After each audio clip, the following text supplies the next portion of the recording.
sistema financeiro vai entrar numa nova era no Brasil. Um momento que o presidente do Banco Central afirma ser tão revolucionário quanto a internet. Tudo que está sendo feito no âmbito do Open Banking é para levar benefício e comodidade para você, cliente. Transferência é coisa do passado. O bagulho agora é o Pix. É o Pix, bebê. Toda vez que o governo e os bancos se unem para dizer que criaram algo muito bom para a gente, o brasileiro fica desconfiado. Nas últimas semanas, a promessa em comerciais e matérias nos principais jornais é que o Open Banking vai nos ajudar a conseguir crédito com menores taxas e vai incentivar a concorrência no setor bancário. O que nos pedem? Que compartilhemos as nossas informações. Que o nosso histórico de saldo, dívidas, empréstimos, que está hoje só no nosso banco, seja compartilhado com outras instituições. Aí começaria uma espécie de leilão entre os bancos para nos ajudar com melhores condições de financiamento e tarifas. Até onde isso é verdade? Quais são os riscos para a nossa privacidade? Onde foi parar o sigilo bancário e, principalmente, há alguma pegadinha escondida nessa promessa? Para contrabalançar um pouco a desconfiança, também vamos tratar de um grande sucesso nos últimos meses, o Pix. A nova forma de transferência bancária já virou meme, música e até aplicativo de paquera. Eu sou Iago Bolívar e este é o Big Data Vênia, o podcast sobre direito e tecnologia do Jota. Estão conosco Clara Iglesias Keller, do Leibniz Institute for Media Research, Ivar Hartmann, do INSPER, e Luca Belli, do Centro de Tecnologia e Sociedade da FGV Direito Rio. Para começar, eu queria saber de vocês, o Open Banking é de alguma forma uma resposta do sistema financeiro à LGPD, a Lei Geral de Proteção de Dados? Os bancos já compartilhavam os dados dos clientes, não? Pelo menos do ponto de vista negativo, olha, o sistema não autorizou aqui o crédito, tem alguma restrição que a gente nunca sabia de onde vinha. É uma resposta à LGPD? É uma resposta positiva? Ivar? Olha, Iago, acho que não é uma resposta à LGPD. Primeiro porque, sob o ponto de vista de tempo, né, início da discussão desse modelo de Open Banking, não só no Brasil, mas em diversos outros países, isso começa de maneira descolada, e no caso do Brasil, muitos anos, uma década antes da discussão sobre uma legislação específica de proteção de dados. O ponto do Open Banking, o objetivo primordial, não é nem garantir mais proteção dos dados financeiros das pessoas. Isso é um elemento importante, mas não é o ponto principal. O ponto principal é interoperabilidade, é garantir que as instituições financeiras, especialmente aquelas mais antigas e que, de certa forma, dominam o mercado, as mais tradicionais, elas não possam, por meio da imposição dos seus sistemas, elas não possam, com isso, impedir o acesso ao mercado por parte de novas empresas, novos concorrentes que venham a prestar serviços inovadores. Então, de certa forma, incentivar ou até obrigar a interoperabilidade desses sistemas que lidam com informações sobre transações financeiras, mas até sobre os sistemas que realizam as próprias transações, para evitar que isso seja utilizado pelas instituições mais antigas como uma barreira. Nesse aspecto, a proteção de dados como eu disse, é um elemento importante, mas não é central, não está por trás do impulso do Open Banking. Luca? Então, eu acho, na verdade, tem dois pontos, duas considerações fundamentais que a gente precisa considerar cuidadosamente. De um lado, a conexão entre o Open Banking e a LGPD. A existência de um marco regulatório sólido sobre proteção de dados é uma condição preliminar essencial pelo desenvolvimento sustentável do Open Banking. Por quê? Porque a existência da LGPD oferece aquelas bases conceituais, a segurança jurídica que são necessárias para desenvolver o Open Banking, considerando que o Open Banking é um sistema baseado no uso, no compartilhamento de informações cadastrais, histórico de transações, que são dados pessoais quando se referem às pessoas físicas, né? Então, a existência da LGPD oferece aquele arcabouço principiológico que é a base depois daquela resolução que cria o Open Banking, aquela resolução conjunta do Banco Central e do Conselho Monetário Nacional sobre o sistema financeiro aberto, ou seja, Open Banking, e integra os princípios definidos no artigo 6 da LGPD como transparência, segurança, qualidade de dados, não discriminação, mas até de maneira um pouco menos explícita também a finalidade, a adequação, a necessidade. Então, a LGPD é a base principiológica depois integrada pelo Open Banking.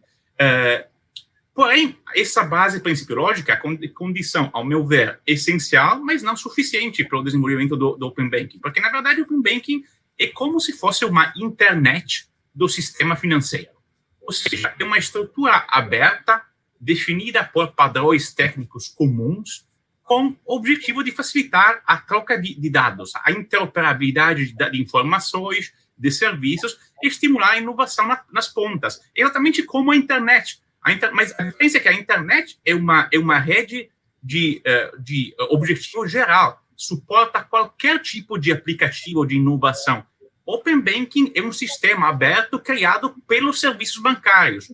Então, é importante também, se a gente quer utilizar a analogia com a internet, ressaltar que, como a internet, Open Banking não vai acontecer da noite para o dia.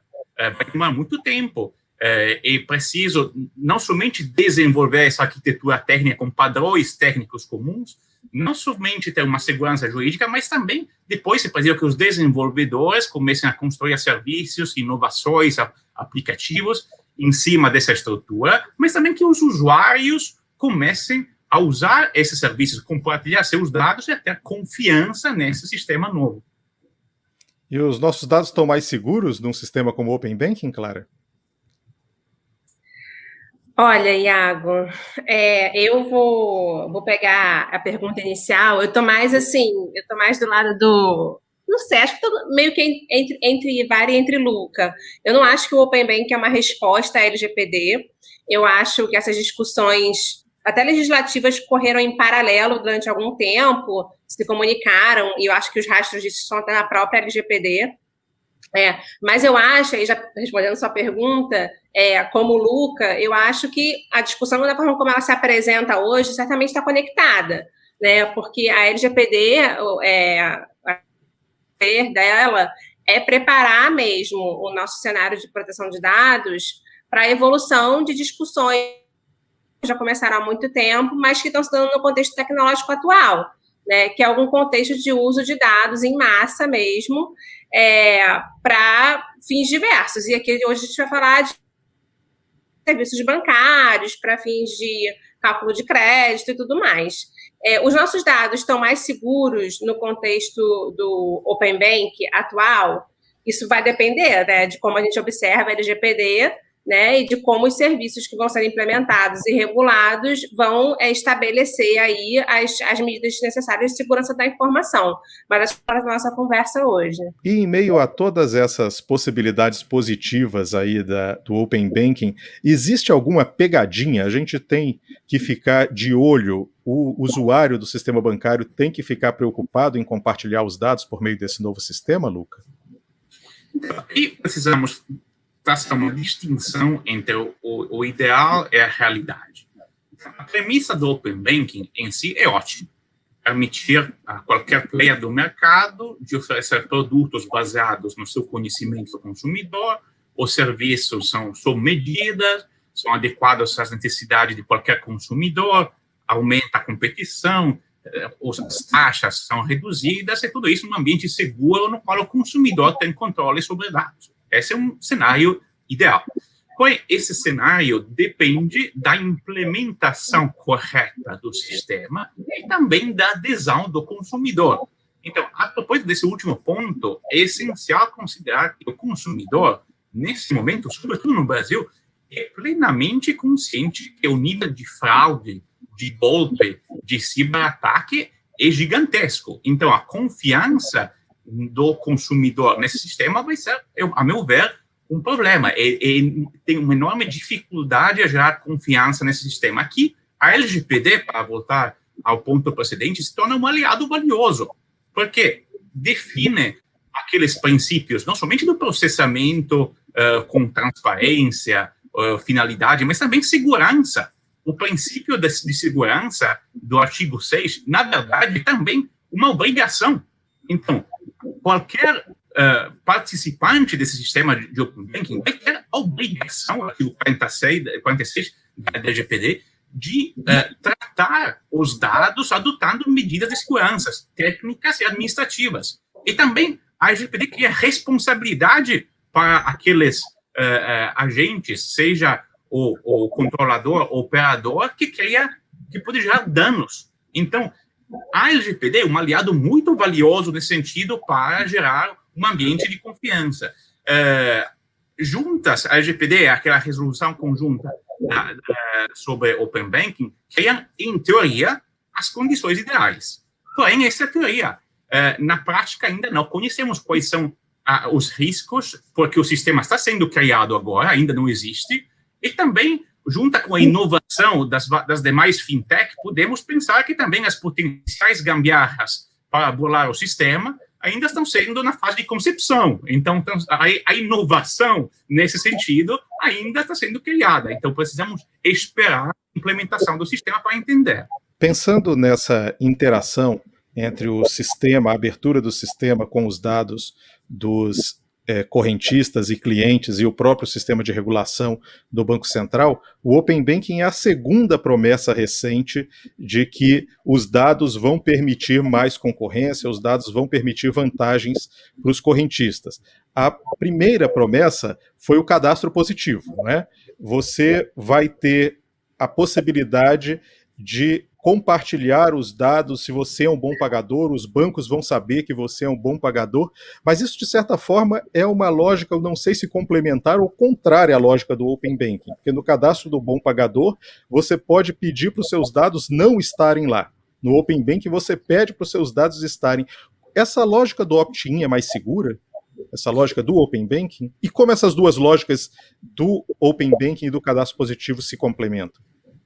Pois é, você destacou um ponto essencial, ou seja, a lógica de opt-in do Open Banking é muito mais alinhada com aquele princípio, que é um fundamento da LGPD, da autodeterminação informativa, ou seja, cada indivíduo precisa ter a capacidade, o direito de exercer controle sobre os seus dados pessoais.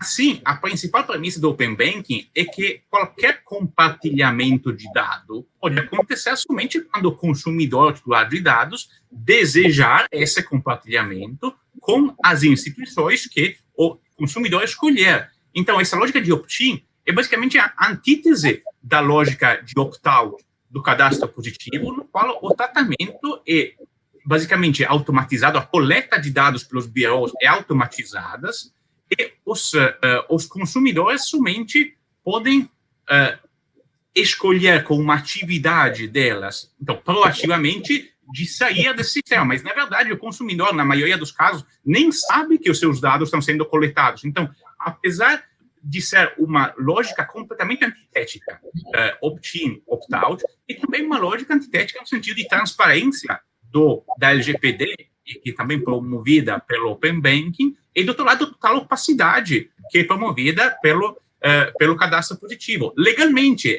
não é algo de contrário à lei, porque é algo que é previsto na lei do cadastro positivo, mas são duas lógicas antitéticas.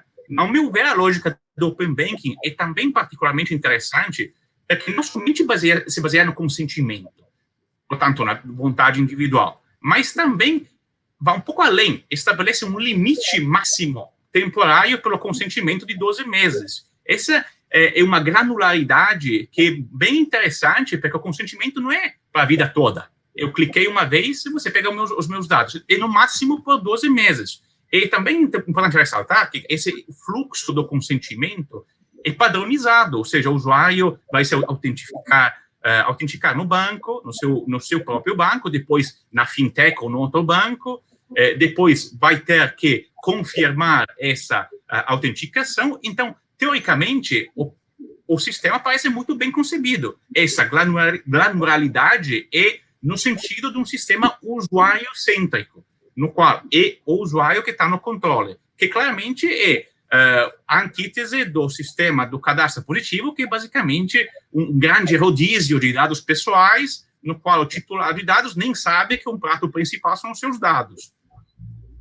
E esse cadastro positivo, que já está rodando há um tempo, teve algum efeito positivo, Clara? Você acha que o cadastro positivo, que foi aprovado antes da LGPD, está em conformidade com a LGPD? Iago, em termos de letra da lei, eu entendo que não há impedimentos na LGPD para a realização do cadastro positivo, e que, inclusive, as duas leis precisam ser aplicadas juntas.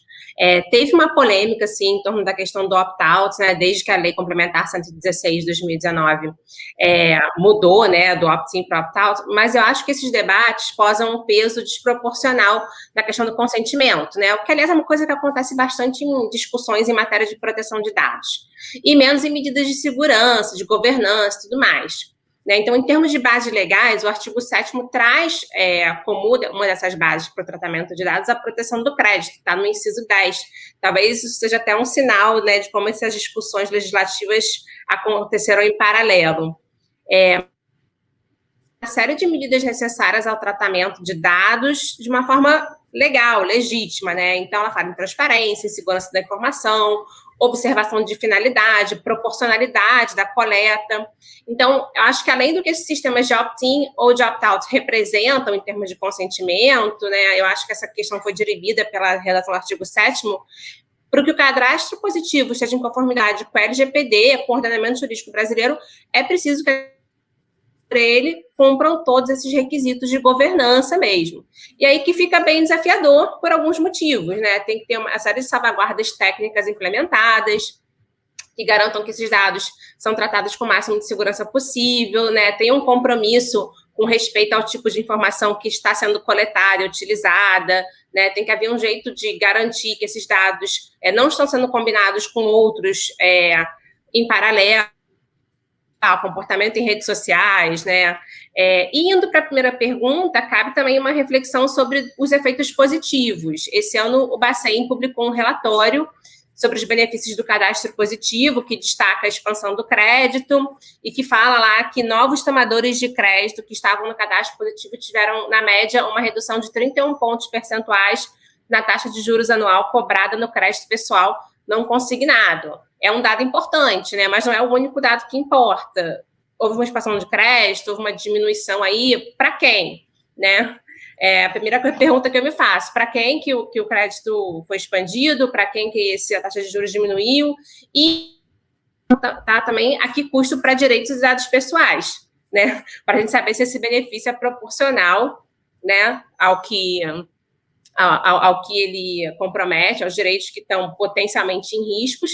E aí, é claro, entra também uma necessidade de atuação da ANPD, das autoridades competentes, né, para fiscalizar isso e aplicar as salvaguardas. E aí você entrou num ponto muito interessante, não é? Quem fiscaliza tudo isso? O Luca também tinha falado, não, você tem o controle especificamente de qual dado, por quanto tempo, mas quem faz o controle? Não é? O sistema bancário é notoriamente opaco, não é? Tem todas as questões de sigilo bancário, o Banco Central faz a regulação, mas agora a ANPD também precisa fazer. A ANPD, o BC, como vai se dar essa divisão de responsabilidades na fiscalização do uso desses dados entre BC e a ANPD? Bom, deixa que eu deixo, na verdade, essa discussão aí, ela está presente hoje em dia em vários aspectos da atuação da ANPD.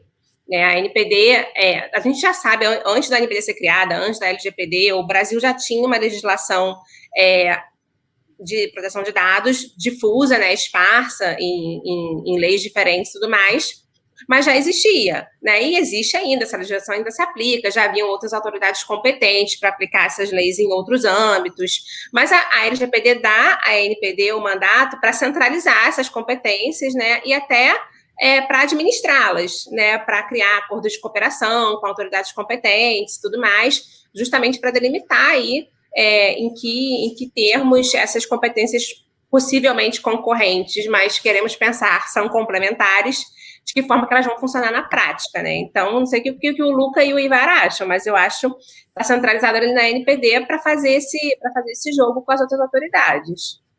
Eu queria complementar.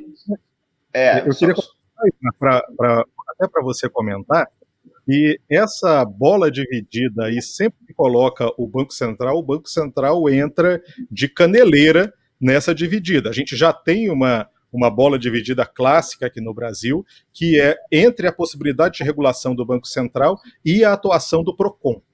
por exemplo, dos PROCONs e do próprio Código de Defesa do Consumidor, né? Os bancos sempre correm para o Banco Central quando existe uma autuação do PROCON, desde lá atrás, quando a grande preocupação era a fila, até agora, quando as preocupações são mais ligadas à tarifa.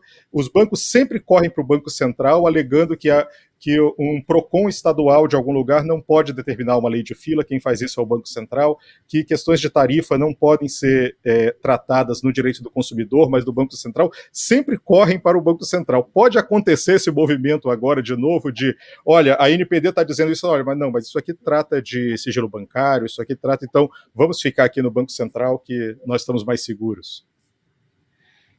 Eu acho que tem que levar em consideração que a gente está falando de Open Banking e não é tudo só sobre proteção de dados pessoais, né? Como eu disse antes, nem é o objetivo principal do impulso e das políticas e das novas regras sobre Open Banking. É interoperabilidade. Então, no Reino Unido, por exemplo, o órgão de regulação de mercados tem sob a sua égide, digamos assim, sob a sua hierarquia, um órgão criado especificamente para supervisão de Open Banking. Porque existem questões relacionadas ao Open Banking que não tem nada a ver com proteção de dados pessoais. Questões relacionadas a, por exemplo, quem que vai dizer qual exatamente é o detalhe do critério, de algum aspecto técnico de uma das APIs. Tivemos problema de integração da API já na primeira semana, né? O sistema parecia muito mais voltado para o compartilhamento de dados, para mandar os dados, do que para baixar os dados, né? A gente já teve esse tipo de problema até. Porque o diabo está no detalhe. Então, assim como aconteceu em outros países, em outras jurisdições, no Brasil também, o que importa é o quanto um órgão especializado e com compreensão de sistema financeiro, mas também de tecnologia, e não é só de proteção de dados pessoais, o quanto esse órgão consegue identificar as situações e os cenários em que não basta dar a possibilidade para a instituição financeira dizer como que vai ser sua API, mas o órgão regulador precisa especificar, às vezes em nível grande de detalhe, como que vai ter que funcionar, quais são os aspectos básicos, quais são os campos básicos dessa API, quais são as informações que precisam necessariamente constar numa determinada documentação dessa API, para evitar que cada banco, que é o risco hoje no Brasil, e há crítica sobre isso, risco do modelo brasileiro hoje, evitar que cada banco escolha as características da sua própria API e assim acabe isolando ou tornando muito mais difícil o trabalho desses potenciais novos concorrentes, das fintechs que queiram se aproveitar do sistema. Então, muito dessa regulação depende de decisões que, na minha opinião, tendem a ser, a gente deve ver aí nos próximos anos, não só, né, como aconteceu no Reino Unido, mas em outras jurisdições também, acho que a gente tende a ver o surgimento de instituições especializadas, de entidades reguladoras especializadas para o Open Banking. Por outro lado, a gente fica sempre desconfiando das promessas que nos fazem aí, especialmente de gente que quer tirar o nosso dinheiro, ou gerir o nosso dinheiro, ou nos dar dinheiro em boas condições, não é? Mas a gente teve uma experiência positiva, aparentemente, pelo menos um sucesso de público e de crítica, que é o Pix. Em pouco tempo o Pix virou meme, virou música. Eu fiz uma busca rápida, achei mais de 20 músicas com Pix. É um sucesso, as pessoas têm utilizado, ambulantes têm utilizado, né? Mas começou como uma grande vantagem para todos, é grátis, é instantâneo, pode ser feito a qualquer hora, mas já começaram algumas mudanças, né? Alguns bancos já começaram a colocar limite para o Pix, pelo menos para a pessoa jurídica, colocando taxas de 9, 10, 12 reais para fazer o Pix. Como é que a gente pode lidar com essa tensão entre o estímulo à inovação, de um lado, e modelos de negócio do banco que são baseados em microtarifas, micropagamentos, em pedágios o tempo todo? O modelo de negócio do banco, no fundo, é usar o dinheiro que está na conta corrente das pessoas. Isso é a principal fonte, né, de lucro dos bancos, e é isso que eles temem perder. Inclusive, dependendo de quão avançado seja um sistema de Open Banking, onde a pessoa está menos dependente ou menos forçada a deixar dinheiro parado lá ou receber seu salário necessariamente numa conta bancária, por exemplo, Então faz sentido ir colocando barreiras, né? Quando eu abro o meu Pix ali, ele diz que eu sempre tenho direito a fazer R$1 milhão de transferência. Eu sempre fico feliz. Por um segundo eu penso que eu tenho 1 milhão na conta. Mas a possibilidade de seu dinheiro não ficar parado é muito maior, não é? Agora a gente teve, enfim, tanto na Alemanha ali nos anos 30, quanto agora no Afeganistão, uma corrida aos bancos para tirar dinheiro quando está tendo algum tipo de colapso. Com o Pix, teoricamente, essa possibilidade de manter o dinheiro parado fica bem menor, e aí a possibilidade de ir criando barreiras para isso é um estímulo permanente para os bancos, né? Eu acho que é criar as condições para que as pessoas consigam tomar decisões menos impedidas do que elas são hoje, né, com menos barreiras do que elas têm hoje para movimentar o seu dinheiro, porque, no fundo, a gente tem um gap, né, um lag aí das possibilidades das transações financeiras em relação à tecnologia, né? O Pix mostrou isso, né? A tecnologia já permitia transações muito mais eficientes, muito mais baratas, muito mais rápidas do que os bancos tradicionais estavam querendo e dispostos a fazer. Então, a barreira certamente não era tecnológica. Bastou, né, quase que um toque de regulação para que essas instituições financeiras tradicionais estabelecidas adotassem certas modalidades de transferência, como o Pix, que são efetivamente muito, muito mais eficientes do que DOC, né, que é uma coisa... parece do tempo dos dinossauros. Não, você tinha que fazer num determinado horário, né? Você tinha que ir ao banco e olha, a partir das 16 horas, 17 horas, você tinha que fazer. Eu já vi acontecer a pessoa entrar um pouco antes das 16 horas no banco e passarem na frente para fazer um DOC, um TED, porque a partir das 17 o Banco Central já não aceitaria. Né? O mundo realmente do tempo do fax, não sei. E aí, uma das próximas fases no Brasil, inclusive, né, que já foi alcançada em outros países, então já tinha, acho que Inglaterra nem é o país onde as iniciativas de Open Banking são as mais ousadas e mais promissoras. A gente pode falar sobre isso depois, eu acho que é a Austrália, mas especificamente na Inglaterra, a atuação desse órgão específico que eu tinha mencionado de Open Banking foi, entre outras coisas, para determinar, a partir de 2018, Chile tem lá os 8 ou 9 maiores bancos são obrigados a abrir, né, o seu sistema com uma API padronizada. Então o banco não pode escolher criar uma API toda específica, com regras específicas só para ele, diferente das outras. Está dentro de uma API padronizada, não só, porque foi o que a gente mais falou aqui, né, envolvendo a obtenção de dados cadastrais do cliente do banco, mas também viabilizando via API transferências. Então, é o fato de que agora uma terceira empresa, que pode ou não ser uma fintech, ela, graças ao banco ser forçado a, via API, abrir seu sistema para transferências, ela viabiliza novos tipos de transferências, novas modalidades de transferências para o usuário. Então, isso seria uma solução, por exemplo, para um cenário em que o banco tradicional está criando barreira atrás de barreira para o Pix. E aí, graças a essas APIs do Open Banking, tem outras empresas que vão chegar e dizer, olha, eu tenho aqui esse serviço de transferência que não custa nada, ou que custa uma tarifa que é 1/10 da tarifa que o banco está cobrando. Aí sim a gente tem concorrência, mas tudo isso depende de interoperabilidade. A gente tem aí claramente uma tensão entre eu vou ganhar por algum tipo de tarifa ou eu vou ganhar com seu dinheiro parado que eu vou movimentar de outra forma. Não é? Se você arruma formas de fazer com que o dinheiro não fique tanto tempo parado, existe um estímulo para o cara ir colocando tarifas. Né? O banco vai ter que ganhar de alguma forma. E a gente está falando um pouco sobre o mercado, um pouco focado nos bancos agora, mas existe uma tensão também entre essa inclusão financeira crescente, que o Pix, de certa forma, está permitindo, né, um dos mecanismos para isso, um mecanismo simples, usado por ambulantes, né, mas existe uma tensão entre esse tipo de mecanismo simples, inclusive, e a própria exclusão financeira e digital do Brasil. Pouca gente tem conta, a gente viu isso no pagamento do auxílio emergencial, milhões de pessoas precisaram abrir uma conta pela primeira vez, pouca gente tem internet, tem a internet ali funcionando para pagar em todo momento, né? Seria possível não é, a gente criar algum mecanismo para evitar que essa digitalização crescente do sistema vá fazendo com que a gente tenha, na verdade, não inclusão, mas exclusão de grande parte da população, se todos os mecanismos de pagamento vão passando a ser digitais?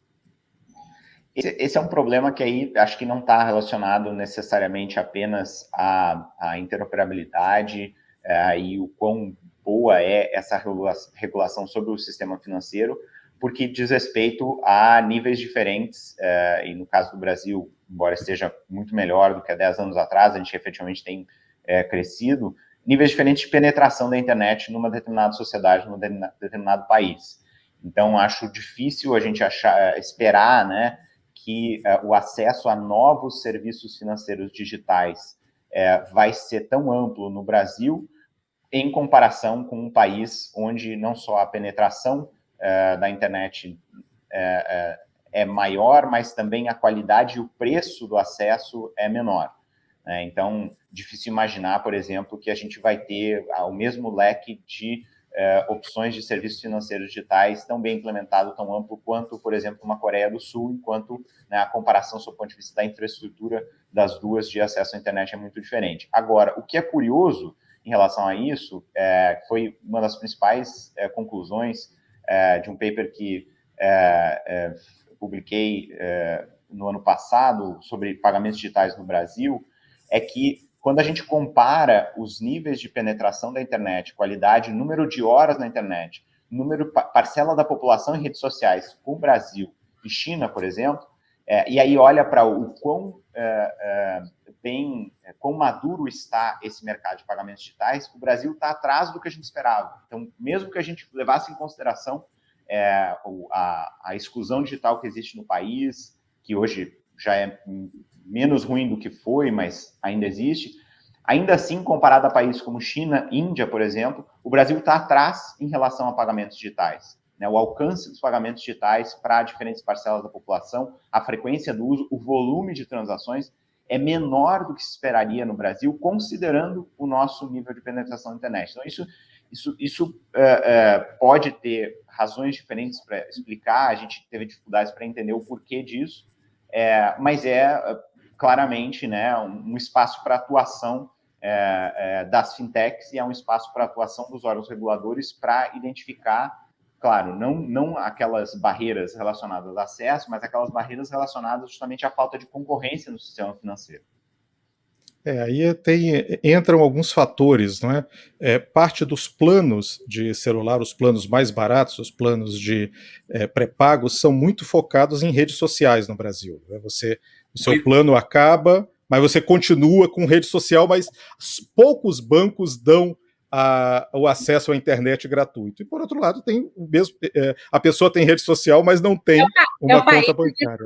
Né, Lucas? Você quer falar sobre zero rating aqui? A gente vai estar numa outra onda, né?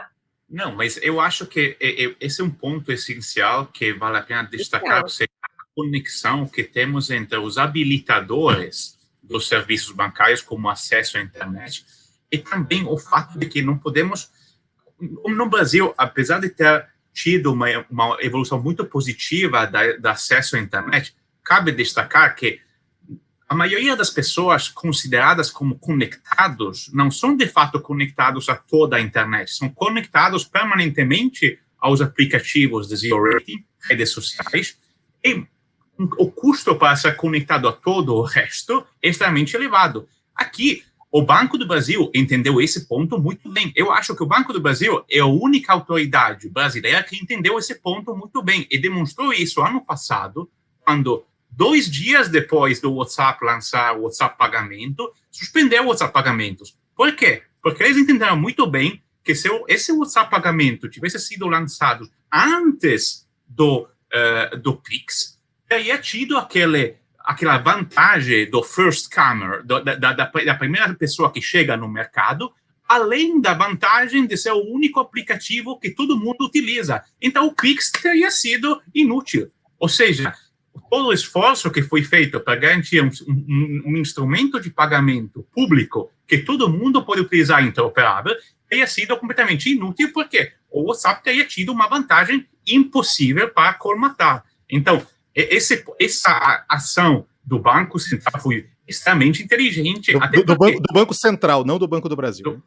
Do Banco Central, desculpa, do Banco Central.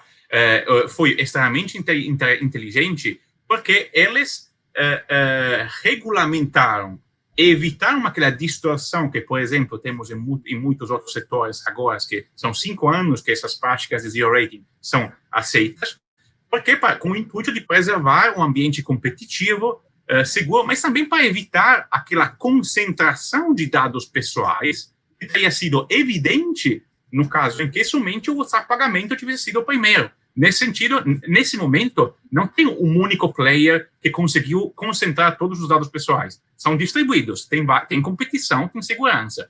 Se tivesse recebido a aprovação no início, o WhatsApp tentou, né? Tentou ser o primeiro, mas o Banco Central foi bastante esperto em entender. Atirou primeiro e perguntou depois, né? Lançou e viu se colava, né? No mercado, você ganha sendo o primeiro, né? Porém, se você quiser garantir um sistema de concorrência saudável, evitar essas distorções, o regulador precisa ser inteligente. O Banco Central foi muito inteligente nesse sentido. A gente está numa situação em que realmente a gente tem uma grande maioria de brasileiros sem crédito no celular e sem crédito no banco, não é? Então, a gente está aqui falando um pouco sobre a confluência dessas duas coisas. Mas a gente também tem, né, classicamente no Brasil, um sistema bancário muito concentrado, não é? Isso até, de certa forma, ficou um pouco mais grave na grande quebradeira de bancos nos anos 90, veio o PROER que conseguiu colocar o sistema bancário de pé, sustentável. Os bancos brasileiros têm orgulho de dizer que o sistema brasileiro é sólido, mas essa solidez do sistema brasileiro que veio ali das regulações do PROER é uma solidez de poucos players também, né? Você vai ter poucos grandes bancos extremamente regulados, com pouca inovação, e agora a gente está começando a ter algumas mudanças, e o Open Bank está nesse contexto, né? Nessa primeira fase, agora está na segunda fase do Open Bank, mas mesmo nessa segunda fase, só os grandes bancos são obrigados a estar nela, né? Quais têm sido as diferenças de regulação entre essas grandes empresas financeiras e as menores? E você acha, claro, que existem incentivos regulatórios suficientes para a inovação no campo das fintechs, para que a gente tenha essa concorrência? É engraçado, né, Iago? Porque essa pauta do Open Bank, ela é vendida de muitas formas diferentes. Claro, aliás, no último mês, choveu pauta de Open Bank, né, gente? Em veículos, assim, diversos. Eu não sei se foi o meu algoritmo também que, sei lá, achou... Eu espero que a gente não esteja chovendo no molhado aqui. Espero que não, né? Mas sempre tem aí também o nosso pitaco, né? Que é o ponto do podcast. Mas, enfim, no último mês choveu, gente. Pode dar uma olhada aí. Todas as notícias são do último mês, assim, é louco. Mas, enfim, uma das propagandas aí é justamente o aumento da concorrência, né? Fala-se muito na portabilidade dos dados, mas também rola muito essa narrativa da concorrência, porque uma vez que o sistema seja interoperável, né, que o consumidor está empoderado lá, os seus dados, ele pode ir para onde ele quiser. E também até tem essa promessa de correção de assimetrias de informação entre instituições financeiras de tamanhos diferentes. Mas como você mesmo já apontou, a maior parte das empresas que estão hoje provendo esses serviços já são os grandes bancos, né? Então, assim, incentivos em si para os agentes menores envolve muita coisa. Mas em termos de regulação, passa pela discussão dessas técnicas, né, que sabem reconhecer a distinção entre os agentes sem desonerar ninguém do cumprimento da lei. E do ano passado para cá, muitas autoridades do mercado financeiro brasileiro vêm se equipando e se fortalecendo para implementar estratégias regulatórias mais flexíveis, né, e anunciadas como mais aderentes para esses ambientes dinâmicos, né? Só de sandbox regulatória, a gente teve umas 4 resoluções. Eu ia te perguntar exatamente sobre isso. Eu ia te interromper para dizer o que você estava falando, né? Péssimo exemplo aqui. Eu ia te perguntar exatamente sobre sandbox regulatório. Você podia explicar um pouco para a gente sobre os sandbox, se eles são uma saída, se eles são positivos? O termo sandbox, ele remete à ideia de um ambiente de teste isolado que permite o monitoramento de um sistema antes que ele seja implementado de uma forma mais ampla. Né, salvo engano, ele até, assim, originalmente já está na ciência da computação, para se referir a mesmo esse sistema que serve para o monitoramento de um sistema novo e das ameaças, né, internas e externas a esse sistema. Então, as sandboxes regulatórias são uma estratégia de regulação que é basicamente experimental. Né? Antes de desenvolver o que seria um marco regulatório definitivo para um setor, você cria regras temporárias aplicáveis a um setor bem determinado ou até a um grupo de agentes específicos que tem que ser selecionado de acordo com um processo próprio. E esses agentes passam a ser observados de perto pelo regulador enquanto eles vão desenvolvendo suas atividades. A regulação dessas atividades é muito desafiada pela inovação, né? Pelo paradoxo que é você precisar estimular a inovação como motor aí do sistema capitalista, mas, ao mesmo tempo, proteger, né, a coletividade de riscos que são até desconhecidos. Eu acho que, assim, que havendo mecanismos institucionais para que a gente experimente de uma forma segura, é válido que se experimente. Eu não vejo problema na experimentação. Mas, de fato, isso vai depender de mais do que simplesmente, né, fazer essas regras aí, chamar o pessoal aqui e vamos ver como fica. A mudança estrutural de mentalidade é desafiadora. Né? Tanto que uma das críticas que se faz às sandboxes é que elas não implementam coisas tão inovadoras assim. Né? Esses ambientes de teste acabam caindo nos mesmos instrumentos regulatórios ali já conhecidos pelos reguladores. Então, pode ser? Pode. Né, mas vai depender um pouco mais do que só importar uma solução e torcer para dar certo, né?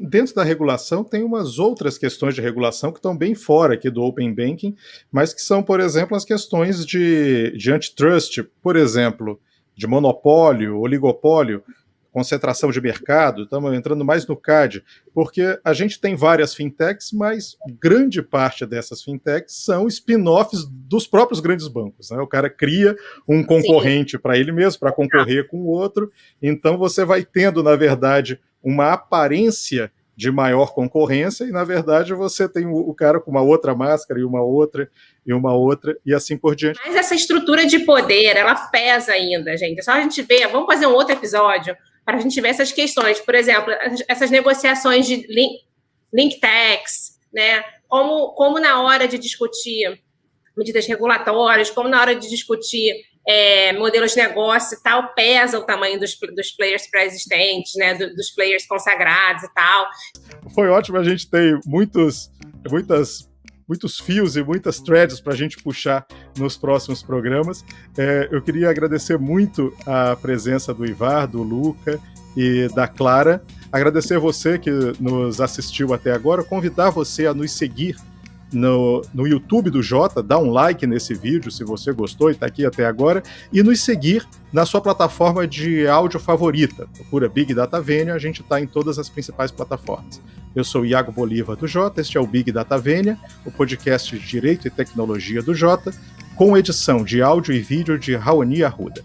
Muito obrigado e até o próximo episódio. Se você gosta do Jota, conheça agora o Jota Pro. Informações diárias exclusivas e ferramentas únicas para ajudar a definir os rumos da sua empresa. E com o Jota Pro Tributos, você recebe informações de bastidores e análises do andamento das principais questões tributárias em jogo no país, especialmente as discussões sobre a reforma. Você também tem acesso exclusivo aos resultados dos julgamentos do CARF, do STJ e do STF no mesmo dia em que acontecem. E mais, os algoritmos da ferramenta CARF Previsível permitirão saber quem tem mais chance de vitória nas disputas da casa.